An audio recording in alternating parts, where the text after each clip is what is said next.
Hello YouTubers, and we're back with another episode of Beginning Beekeeping. This is our week 5 inspection, and I'm getting the smoker going pretty good here, real quick. Now, in your week 5, you'll probably just now be adding your second deep, maybe even taking off the entrance reducer, which is what I'm going to do today. So, we're going to get started here with the same thing. This is going to be a relatively short video because it's a basic inspection. We're just making sure that the queen is laying eggs, checking to see how many eggs, making sure she has a good brood pattern, and all that good stuff. Let me get my tools here. Now when you get into 2 deep bodies like this, your inspections are going to take a little bit longer. So keep in mind you don't want your inspections to be too long though. So when you're doing your inspection, you got to almost be quick, but not too quick, because the quicker you are, the easier it is to make a mistake and get stung or possibly hurt a bee.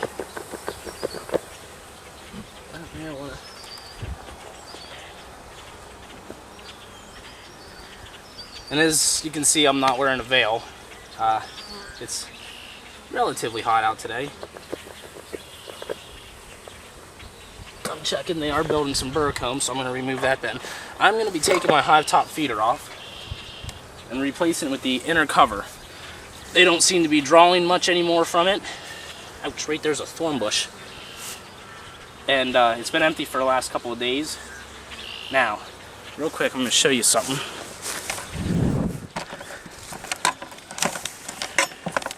You can see in between here they're building connecting pieces of comb. I just take my hive tool and break them apart. Just like that. Just be careful you don't squash any bees. Sometimes they do build it and then sometimes they won't. There's no rhyme or reason where or why they build it there, but we're going to put the camera back down. I don't know if I mentioned this in other videos. I forgot about it this year. And it's even in the book. When you build your place where you're going to put your hive stand, make it a little bit higher so you're not bending over the whole time, because it really does work on your back.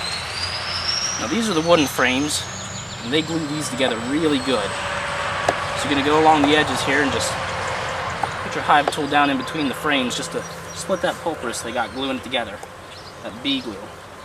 Everyone says when you clean that off, save it because you need it for stuff. I don't really know what you need it for. I don't even save the wax because until I get around to actually doing something with the wax, it's not worth it for me. Ooh, that whole thing there, that whole frame this side is just filled with nectar. And this was completely packed full of the old granulated nectar that they had in here, in sugar water, whatever it was at the time. And it was packed full of that. So they've already eaten all that out and replaced it, which is good. That's one of my biggest concerns. Were they gonna or not? This one's still got some of that packed in it, but it looks like they're putting nectar right on it, like they don't seem to mind it one bit. There's a piece of burr comb on the bottom of this I'm gonna remove. You wanna keep your frames as clean as you can. If you keep them clean now, you won't be running into more cleaning issues down the road when you try and clean them later in the year and they've got everything just absolutely stuck together. And it is a bit windy out today. It wasn't supposed to be, but the weatherman's never right around here. Got some burr down there we want to remove. This top box, I'm not expecting to find any eggs in yet. This is probably just where we're going to be mostly up there. They're capping some honey for themselves, which is good. A lot of burr comb on this one, which we're going to remove as soon as the girls get out of the way here.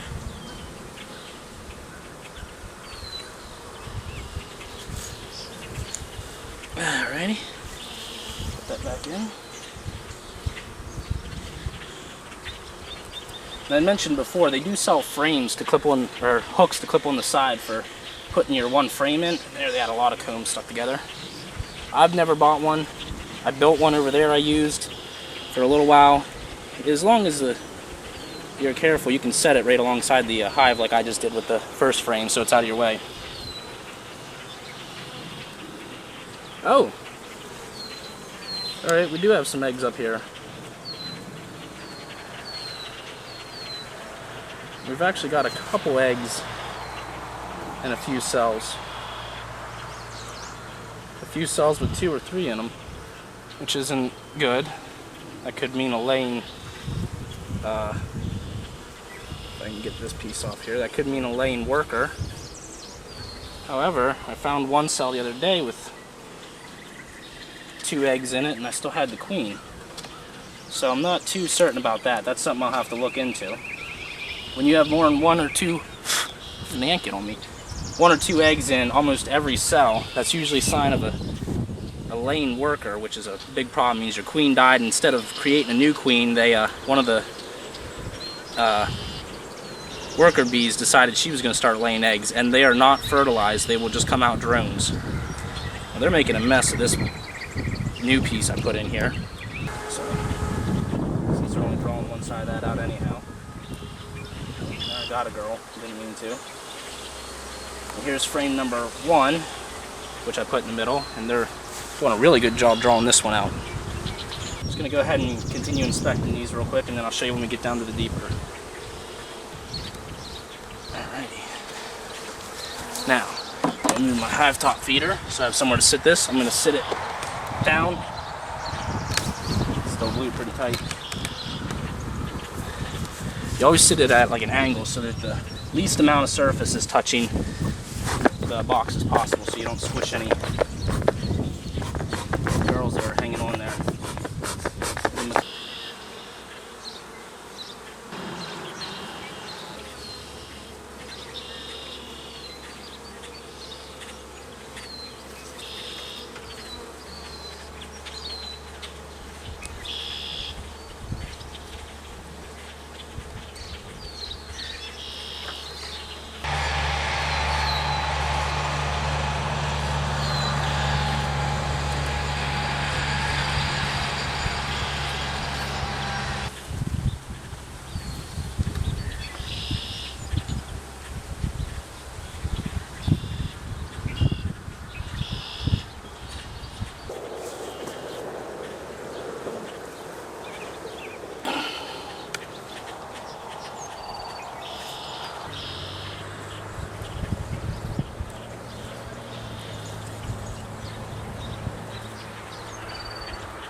Alright, I was getting a little worried there. I hadn't located the queen in the whole bottom.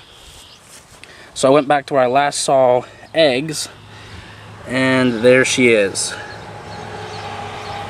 And these Italians have a real dark gold thorax to them when they're the queens, so they're a little bit easier to spot, especially since her dot's almost 90% gone. And there's not a whole lot of eggs in here that I'm seeing. Well, here there is. I didn't really look in the top box because I didn't expect her to be up here just yet. But you get surprised all the time when you're working with bees. So, now that I'm looking, yes, there is eggs. Like I said before, I am seeing a couple with a few eggs in them. And I don't know if that's good or bad. I'm gonna jump on the internet and email a few people, email the company, and see if anyone has any idea if I should just possibly re-queen, since there's only about 2 frames worth of eggs right now, which is not good. That I can see anyhow. A bit of larvae, and there's actually some larvae in the lower box too. So now, this is a grease patty, and I'm going to explain this here in a second. It's just a grease patty on some wax, and we're going to put the inner cover back on. The grease patty is to help, it's sugar and pretty much shortening. It makes it a little bit harder for mites to get a hold and hang on to the bees. Now, a lot of people make them with spearmint, and you can't, it's gonna Just gonna push up on my box here. A lot of people make them with spearmint, and then you can't. It's just gonna squish it. You can't put your honey supers on because of the spearmint in there. Well, the spearmint does help eliminate beetles and the small mites that'll get inside of them. But also just putting a grease patty in will help make them greasy, some of the bees, and it makes it a little bit more difficult for the beetles to hang on. And if you have a screen bottom like I do here, which I actually can't get it out because it's up under, the beetles fall and they fall through, and the mites will fall through and they fall out of the hive since they can't hang on to them. So if you want to put spearmint in them, you can. Maybe I'd make a video on how to make them, but I made one batch last year and froze them, and I didn't even use them that much last year because my bees didn't make it through winter, so I thought I'd have to use them through winter too. But I bought a little can of shortening and mixed a lot of sugar in with it, and then made them into patties, put them on wax paper and froze them then. And I got like 2 buckets of them in the freezer still. But that'll help keep the mites a little bit off of them and the beetles a little bit, and it gives them a source of sugar. And since there's no spearmint in it, you can use it while you're putting a super on, which I probably next week might put the super on and the queen excluder and show you how to do that. Now that we got that on, we're going to put the cover back on. This little girl here, she's having some issues. You want to come off? Or? There you go. Put this on. You always put the hive top cover with the more space to the top. Creates an attic for them and allows them to control the temperature a little bit better. Now, that being said, since my hive is a lot larger now, I also am going to put a different entrance reducer on. And let's make sure this is in frame.